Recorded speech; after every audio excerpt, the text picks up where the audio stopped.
السلام عليكم. اهلا بيكم في فيديو جديد على قناتي. النهارده هنعمل مع بعض الرز البسمتي.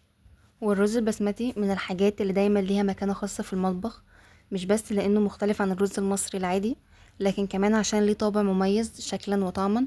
الناس دايما بتفتكره في العزومات جنب اللحوم المشوية او الفراخ، او حتى في اكلات زي الكبسة والبرياني. بس الحقيقة ان كتير بيحاولوا يطبخوه ويلاقي النتيجة مش زي ما كانوا متخيلين، يا اما بيعجن يا اما بينشف يا اما بيطلع ملوش طعم. والطريقة اللي هنعمل بيها النهاردة الرز البسمتي هتكون سهلة وبسيطة ومضمونة 100%، وهنشرح كل خطوة بتفاصيلها. تعالوا بينا نبدأ خطوة بخطوة، وازاي نعرف نطبخ رز بسمتي يكون مفلفل ومش معجن. هنبدأ بأول حاجة معانا وهي المكونات، بس قبل ما نبدأ ما ننساش نصلي على الرسول. معايا اول حاجة كيلو من الرز البسمتي، ممكن تقللوا الكمية على حسب ما انتوا عايزين.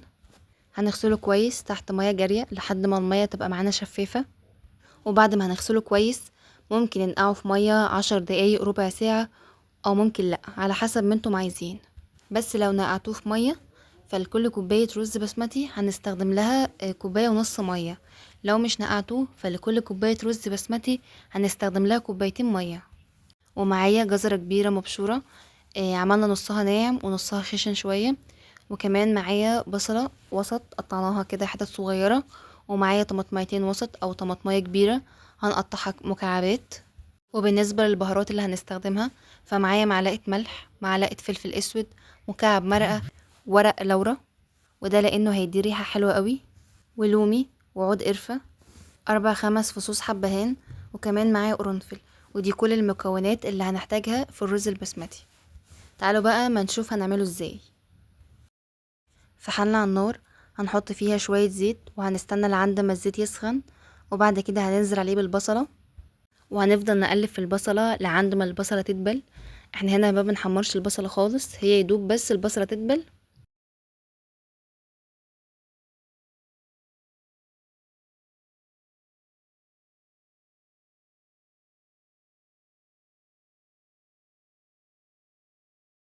واول لما البصلة تدبل وتاخد لون اصفر خفيف جدا بنبدأ ننزل عليها بالطماطم المتقطعة ونقلبها مع البصلة كويس. واول لما بنزل الطماطم النار عندي بتكون متوسطة، واهم حاجة ان احنا ما نعليش النار عليها عشان البصلة ما تتحرقش معانا. وبعد كده هنسيبها من دقيقة لدقيقتين على النار لعند ما الطماطم تبدأ تدبل. واول لما الطماطم تدبل وتندمج مع البصلة كويس هنبدأ ننزل بالبهارات.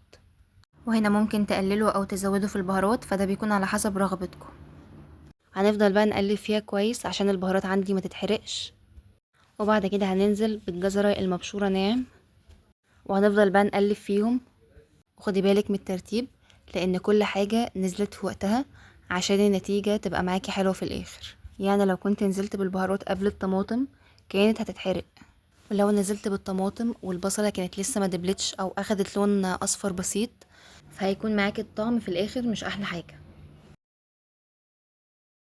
فعشان كده الخطوات دايما بيكون ليها ترتيب ومزاج، مش بس لو احنا بنطبخ وخلاص. وعشان الحاجة تطلع معاكي مظبوطة في الاخر والنتيجة تبقي راضية عنها. ولو وصلتم لعند هنا وعجبكم الفيديو ما تنسوش تعملوا لايك وتشتركوا في القناة وتفعلوا الجرس عشان يوصلكم كل جديد من فيديوهاتي. وبعد ما سبناها على نار متوسطة واحنا بنفضل نقلب فيها، وبعد كده هتنزلوا عليها بشوربة او مية مغلية.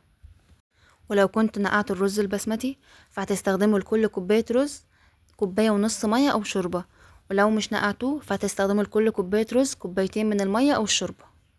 هنديها تقليبة بسيطة، وبعد كده هنحط عليها معلقة قرفة، والقرفة بتدي الرز البسمتي ريحة حلوة قوي. وهنحط عليهم نص معلقة كركم ونص معلقة كاري. والكركم هنا عشان يديلي اللون الاصفر، والكاري عشان يخلي النكهة تبقى واضحة. وبعد كده هنغطي عليهم وهنستنى لعند ما الشوربة تغلي. واول لما الشوربة تغلي بنبدأ بعد كده ننزل عليهم بالرز،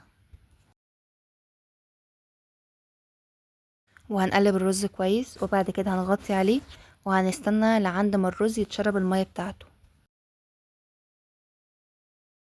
وبعد ما الرز يتشرب المية او الشوربة بنبدأ نديله تقليبة بسيطة، وبعد كده هنخليه على نار هادية جدا، وهنسيبه على نار هادية لعند ما يستوي براحته. وقبل ما يستوي بحاجات بسيطة بنبدأ نحط عليه الجزر المبشورة وهنقلبه كويس مع الرز.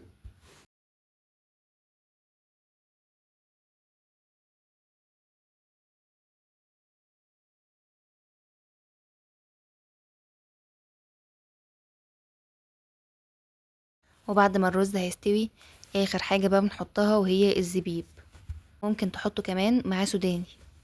والزبيب انا بحب احطه في المرحلة دي عشان لو حطيته في الاول مع المية او الشوربة فيبقى معانا عنب، فنتلاشى الحتة دي ونحطه في الاخر.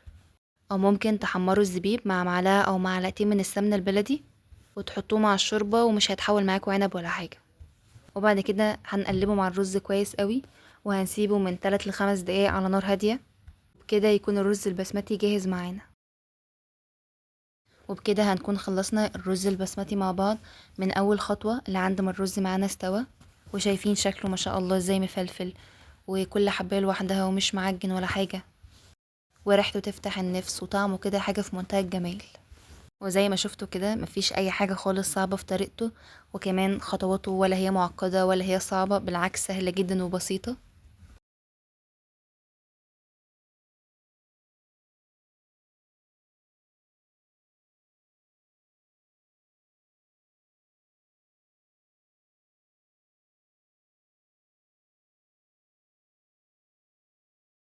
ولو وصلتم لعند هنا وعجبكم الفيديو ما تنسوش تعملوا لايك للفيديو وسبسكرايب للقناة وتفعلوا الجرس عشان يوصلكم كل جديد من فيديوهاتي.